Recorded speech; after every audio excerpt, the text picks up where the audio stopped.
Welcome to Let Me Fix This. Enjoy the video. You begin by verifying essentials. Make sure you're signed into your Apple ID and joined to a stable Wi-Fi network.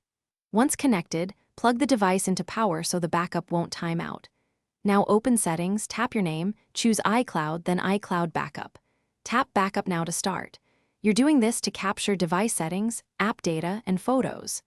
This first step triggers the process and prevents data loss if you ever reset or replace your device. Once the initial backup begins, learn to control what gets saved so you don't waste space.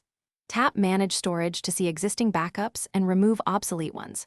Next, go back and toggle which apps use iCloud, disabling large apps freeze space, while enabling photos and messages preserves memories and conversations. Make sure you understand that app toggles affect future backups. Turning off an app stops new data from backing up. If you need more space, consider upgrading your iCloud plan before continuing. To complete the process, confirm the backup finished by checking the last backup time and size under iCloud Backup. If you hit a storage limit, upgrade your iCloud plan. That gives you breathing room for future backups. If the backup fails, try a quick restart of the device, reconnect to Wi-Fi, and run backup now again. Make sure you're on a stable network and plugged into power. Those two factors solve most issues.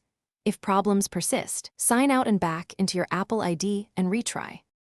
Thanks for watching. If you found this helpful, don't forget to like and subscribe.